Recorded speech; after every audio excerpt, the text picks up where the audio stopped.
Hi, gang. Well, we're definitely trucking along the season of Survivor, slowly but surely. This episode just was. Let's start by talking about Phillip. Let's see. His reward challenge performance was absolutely pathetic, abysmal, really. I mean, there was zero strategy to that. I know that they filmed the tribes talking about strategy, but clearly it was just all about Phillip's ego, and that failed miserably. I'm glad that the Gota tribe got to enjoy those croissants and pastries and coffee. Although Dawn's comment was quite graphic, and I'm sure she was right. But anyway, it was nice, and Brenda was really cute and all excited, and they definitely earned that. Still on Phillip, though, after the immunity challenge and his performance with the grappling hook, he goes to Cochran and says, I have a confession, and then says that he threw the challenge intentionally. And it was really priceless to see Cochran's face. I mean, he was containing his laughter, and his cute little dimples were showing. I don't know how, Phillip doesn't see that no one takes him seriously. But my question is, what did Cochran do so far to get everybody to confide in him? And, he's clearly playing a good game.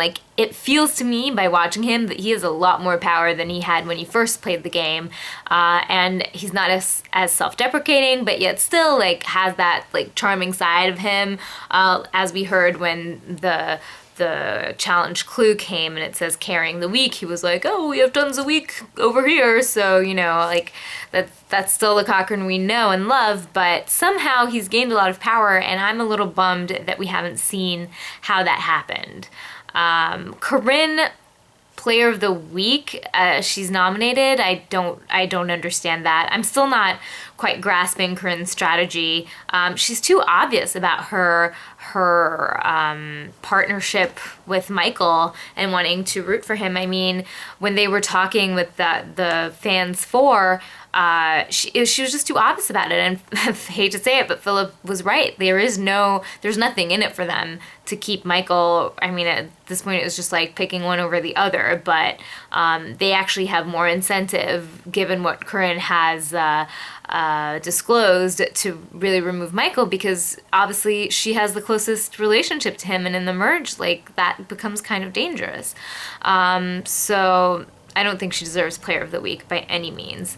Julia, I mean, I gave her my confidence star at the beginning of the season, or before the season started, and she just hasn't delivered. I don't think she's as dull as she's being portrayed. I think it's a shame, but both Michael and Julia, they're really not playing. I mean, Michael's kind of on this one-sided alliance where he's just on it for the ride with Corinne, and then Julia and Michael end up voting against one another when they really could at least try to fool someone that they have an idol, and force the favorites to vote all of their votes. Well, actually, no, that doesn't make sense. But to find a crack and get the favorites to turn against each other, but they don't even try. I mean, Julia was like, oh, maybe Phillip, but then she didn't even vote for Phillip, so that clearly fell through. Oh well, bye, Julia. Clearly this isn't your thing. Let's go to the Gota tribe, who's clearly just kicking ass. Malcolm, obvious fave for me, if you've watched my videos before. I love that he's taking control, but I really hope that he actually is taking control, because I don't want him to become one of those idiots that's like, I'm in control of the game, and then really totally is not. So I hope he is, and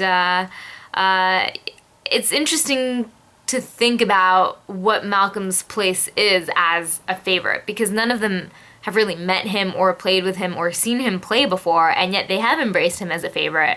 But they must know that the only reason he's there is because he played a strong game his season, which was filmed or ended filming 2.5 weeks before they started. So I wonder really how the favorites approach Malcolm's presence there, and if they realize just how much of a threat he is. So I think we'll see that develop in the merge starting next episode, because then it does become an individual game. So yes, that brings me to next week. The merge is upon us after just 2 weeks of having that little mix-up. I think that's a good thing, because even with the mix-up, the season has still been a bit stale. So Are the 4 alpha males gonna get targeted? What do you guys think? I think it's possible, but I also don't think that people are necessarily just playing that way. So, I mean, I definitely think one of them will be on the chopping block for sure, if not more, but I don't think it'll just be like the 4 alphas. And in terms of predictions for the end, I think it's still hard to say. I think there will definitely be favorites, and I think Phillip will definitely make it to the end, as annoying as he is. I think that he is the perfect goat to take to the end. But other than that, I'm not sure. I'd like to see either Malcolm, either Brenda, or either Cochran still at the end. I like Eric too, so I wouldn't mind seeing him there.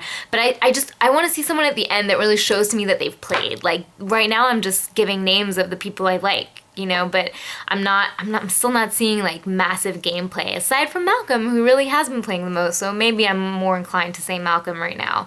Although, as I said, Cochran's clearly playing a good game. We might just not be seeing it. So who knows? What do you guys think? Any predictions? Remember to check out my blog. I'll put the link in the little description box below the video. And if you're watching on my blog already, well, check out the other posts and leave me comments. And I look forward to the discussion. Talk to you soon.